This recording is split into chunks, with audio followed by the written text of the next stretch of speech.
Fictional female scientists are rocking movies and TV screens. They're cool, they're competent. So what does it all mean for real-life scientists? Check out the discussion ahead on Science Goes to the Movies.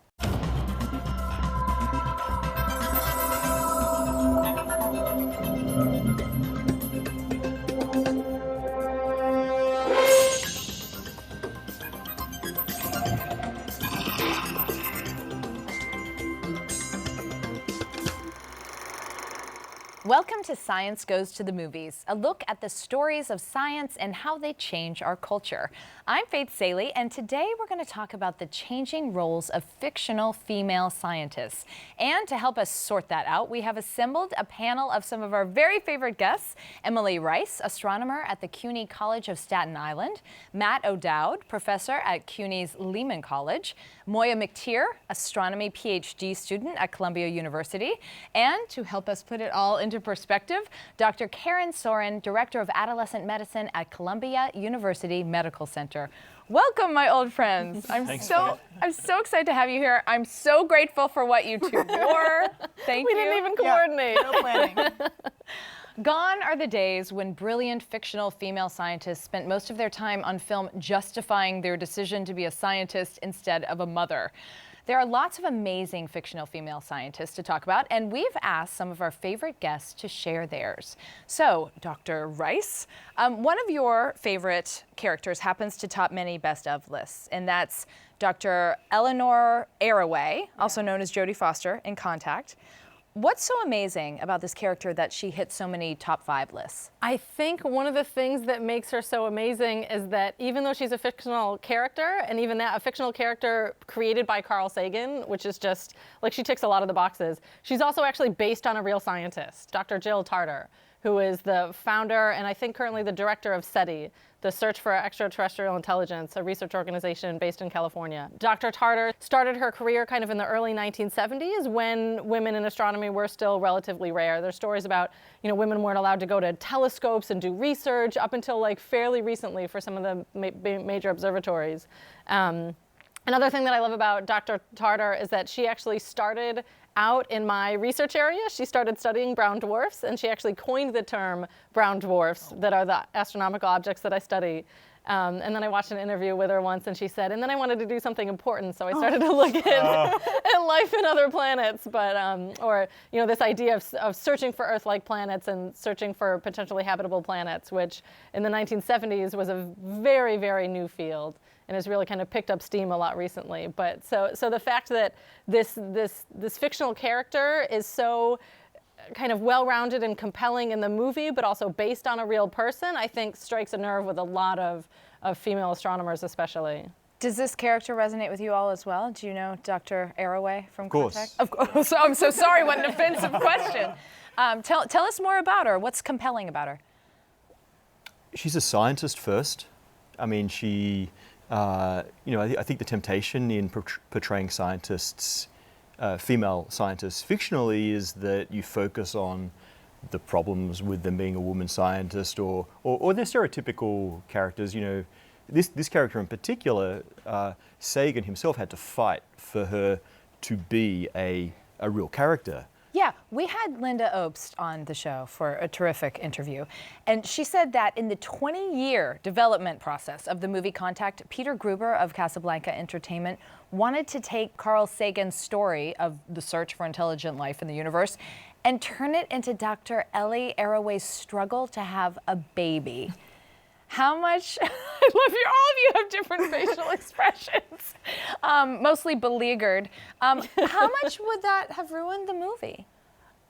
Who first? I want to say, in fairness, I don't know that it would have ruined it per se. I mean, one of the movies that we've talked about in the past is the movie Arrival.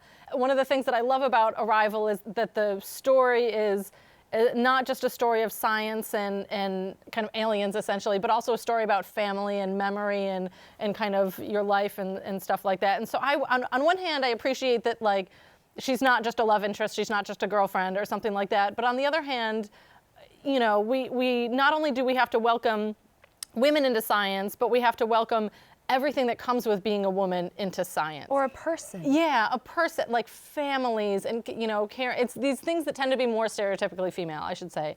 But it's fantastic when men can do these too and, don't get punished for raising their children, caring for other family members, things like that, that it's just, that I feel like a lot of the first women that made their way in science had to do it as not as men, but almost as men. They dressed like men, the power suits from the 80s and things like that. And so to welcome things like, lactation rooms and childcare at conferences and things like that, I wouldn't mind if she was a mom. I wouldn't want the story to be all about her struggle to have kids, but I wouldn't mind if there was kind of this bigger picture in there, bigger picture than the universe and finding alien life. You're bringing up how satisfying it is to see a sci-fi movie that also involves family and love.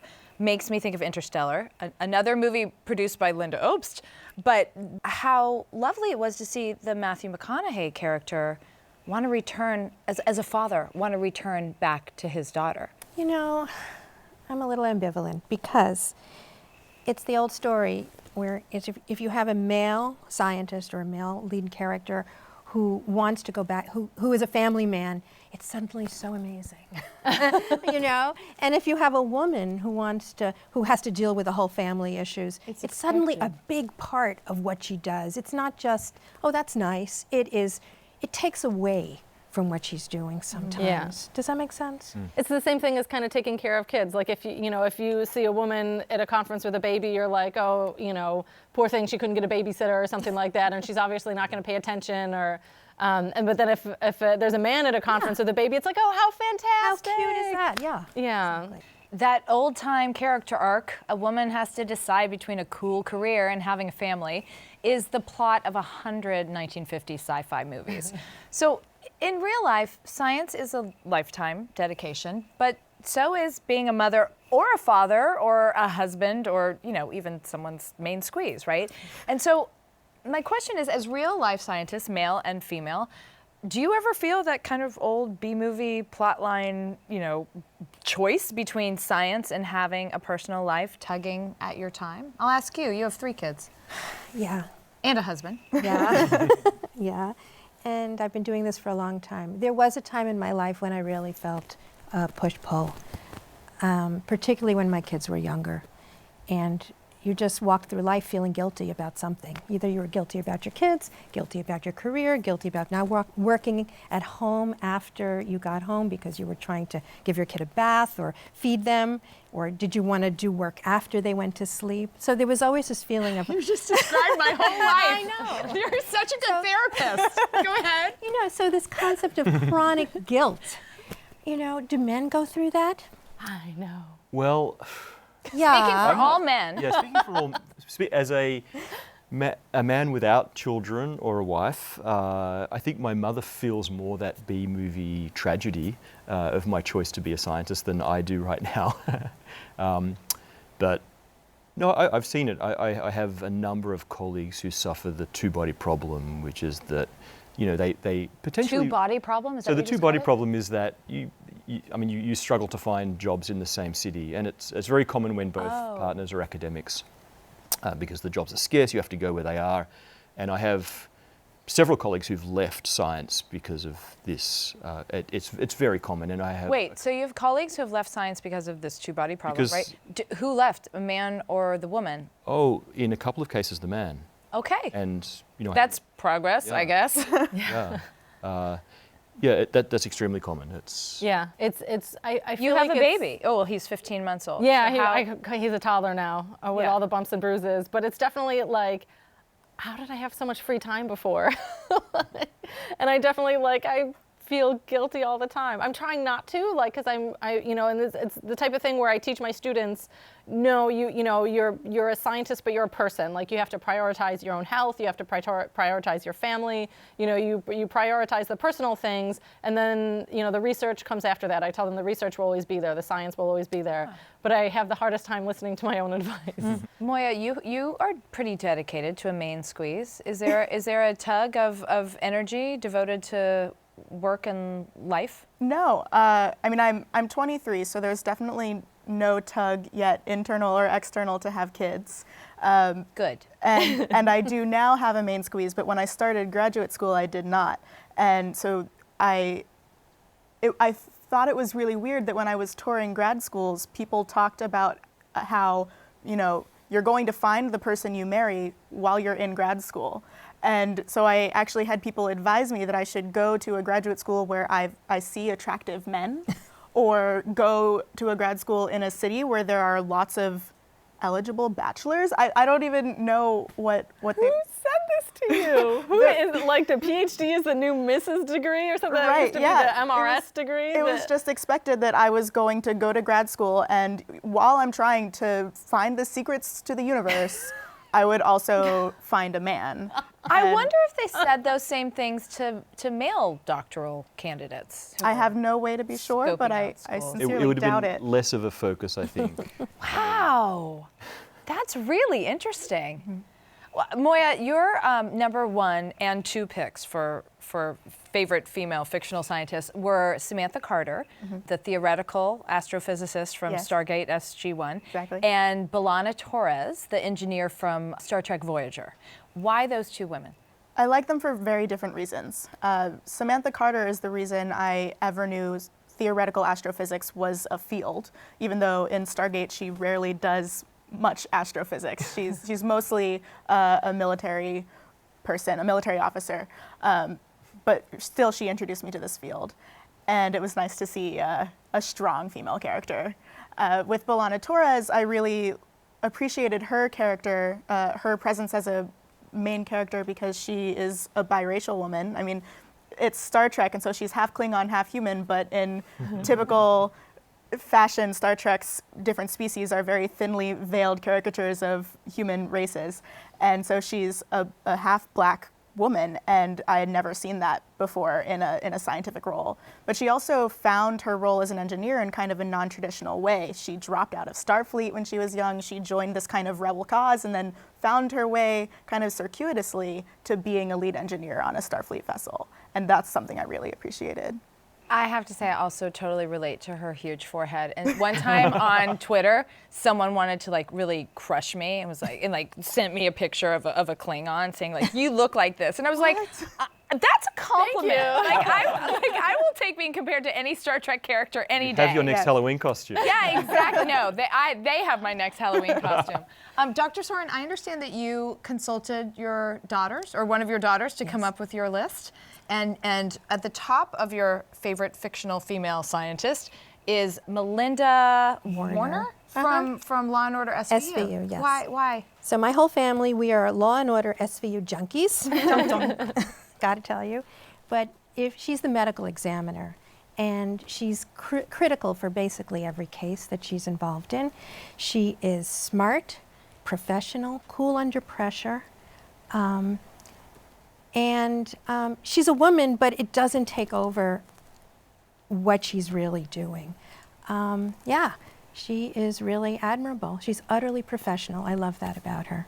And, yeah, and she has a family, but it's not the main part of what she does. What do you think watching Law and Order with your kids has meant to them? It's really interesting. In terms of role models. Yeah, well, so my youngest wrote her Harvard essay.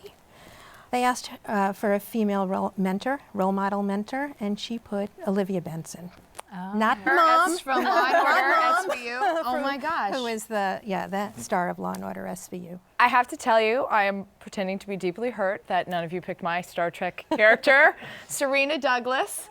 Although I'm not sure if I was technically a scientist. And yes, I do recognize that her 2-episode arc is not central to the Star Trek universe in Deep Space Nine. But in light of the current discussions on sexual harassment, I do want to give kudos to the actions of Dr. Julian Bashir, played by the fabulous actor Alexander Siddig. You may also know him from Game of Thrones. Dr. Bashir thought Serena Douglas was the woman for him, naturally.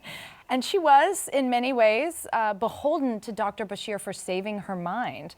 But the writers made it very clear that although Dr. Bashir had the hots for Serena, Serena Douglas was not required to reciprocate his affections just because A, he wanted her, and B, she owed him. That Star Trek episode was oh my God, I used to be young, was a great modeling of appropriate male behavior. And I will also say, it was interesting, we have a kissing scene in one of these episodes, and they called me back a month later to reshoot just the kissing scene because in editing, the producers had thought he looked too predatory. And so when they spent a whole day reshooting, and it was a very, very sweet and quick kiss, right? There was no tongue involved. But they, set up the whole shoot again just to retake the kissing scene so that it was very gentle and interesting the lengths they went to make sure he didn't seem predatory. We've heard a lot about sexism in Hollywood, but academia has a very similar structure, right? There's not enough jobs for everyone who wants them. There's a subjective screening processes at work, entrenched male power figures. So let's talk about sexism in academia, or science specifically. You're all in different points in your career from slightly different generations. Does any of you feel like it's an issue? I have seen such amazing strides in the time that I have been working. When I was training, you have no idea how many hey babies there were. From colleagues, from professors, from patients, everywhere I went, it was hey baby, that kind of thing. That stuff, you don't hear it anymore. And, there is a way to go. A lot of the people in power are men, even in fields which are predominantly female. But I still think that we've made enormous strides. What about you? You were talking about women who scientists who weren't allowed to look in telescopes. In the 70s. They weren't allowed to visit the observatories because the observatories only had dormitories for men, maybe up until I want to say the 70s.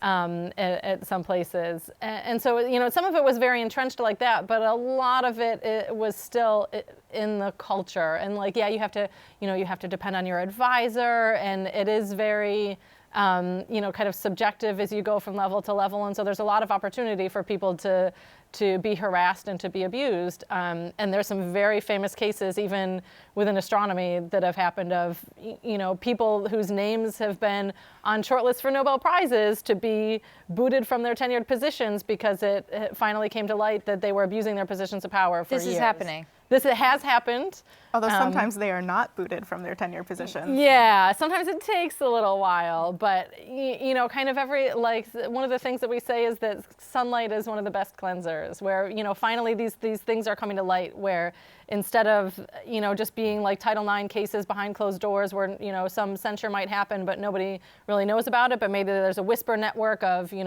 avoid this person. Now it's coming to light and we don't have to whisper about it anymore. Moiya, you're the youngest person here. I'm hoping you're going to tell me, no, there's no sexism. What are you old people talking about? Unfortunately, I can't tell you that. I can tell you that I've never experienced a hey baby, which is great, but it means that sexism in most realms has moved from that very overt type of catcalling people out in offices to a more subtle type of sexism where it's almost, I don't want to say it's worse because I don't want to compare these traumas, but it's harder to prove that it happened. So can you give me an example of something you might encounter or you've heard anecdotally?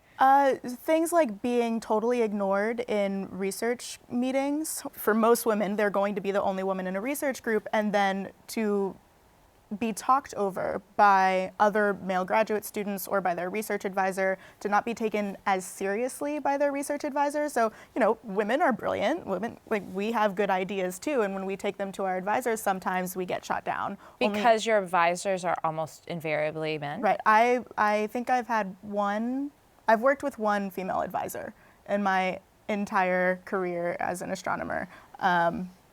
Never a woman of color. I've never been taught or advised by a woman of color, because there aren't many. Yeah. Matt, have you largely worked around men? I've been very lucky.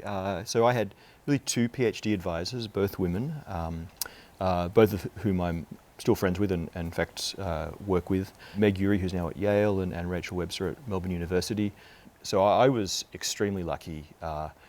And in general in astronomy, we have it a little bit better than other fields in physics for some reason. we're like, maybe 10 years ahead. And so, but I've seen it, going through my honours year in physics, watching my female colleagues in my class be ignored by professors, and just clearly their grades were affected by, their gender. There was no question. It's a shame. hard to be Like, taken seriously. And I think Moiya said it exactly the right way, where it's not as overt, but sometimes that makes it that much harder to combat. And it's like we all have the kind of stereotypes in our heads, and it's, a lot of the time we call it unconscious bias, where we don't think that we're being, even as scientists, I think we're more likely to fall into that trap, thinking that we're being objective, and then completely not being objective. So this cultural sea change with the Me Too movement, is it fair to say, does everybody feel like it is affecting science and things are coming to light and things are getting better when it comes to? Yes, at least. Yeah, I think people have to think twice before they say things and before they act. I think there's this undercurrent of, let's look at things a little more clearly, and I think women are going to be better off because of this. Everyone's going to be better off. Like, it just makes, it's going to be cultures more painful process. professional. Yeah. It's painful for a lot of men, honestly, and for women, I think. And having to think a little bit more. What a shame. Like, it's our jobs. That's what it gets me. Is sometimes, people think, we're being too sensitive, or, we're going too far, we're ruining careers or something like that. But how many careers have been ruined, or aborted? By these few people in power that were abusing their power. I think the Me Too movement is great, but one issue that I might take with it is that people are mostly going to be changing the way they behave on an interpersonal level. And so male advisors will change the way they interact with their female advisees, but I think it's going to take more to make things happen on an institutional, structural level. Like, what we really need is changes at a level where we're not going to have these power structures where most advisors are white men, and that doesn't match the demographics of their students. Or we need to change the way that we do graduate admissions or faculty hiring, but that's not something that the Me Too movement itself is going to actually do. But do you think that's just a generational thing? Like, there's this transitional period where we have all these old dudes who are still alive and not retired, and we're just waiting? I mean, is it a matter of time? But the systems, they're still young dudes. Have the systems actively promoted women as much as they've promoted men? Just looking at promotion only. People tend to promote men more. Yeah. Yeah. I think women don't put themselves up for promotion as much. Yeah.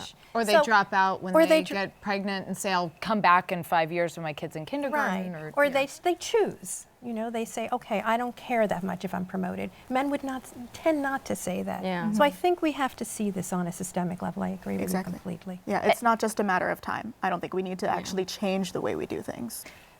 Let's talk a little bit about younger generations. Moiya, your list of favorite fictional female scientists also had Ms. Frizzle from the Magic School Bus, and you are demonstrating a Ms. Frizzle outfit.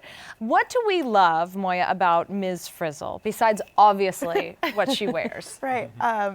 She's so quirky and so lovable because of that. I think it's easy to see scientists as kind of rigid, robotic characters who don't have their own personalities, but obviously Miss Frizzle has a huge personality. And also, we hear that Magic School Bus is being remade, live action, and I think it's great that a masterful comedian, Kate McKinnon, is going to play Miss Frizzle. I'm so excited. I don't think you could cast it better. Yeah, no. From Ghostbuster to Miss Frizzle, that's a lot of scientists in there. That's awesome. Mm-hmm. So what do y'all think these significant fictional female scientists mean for kids? Karen, I'll start with you because you work with teenagers. How important is this to their development? Well, I think what kids see on TV really matters. I find that a lot of the kids that when I ask them what they want to be, the girls, they say they want to be forensic psychologists, for medical examiners, those kind of things, because that's what they're watching on TV. And they see that it's possible, that there are women doing this, and it looks exciting.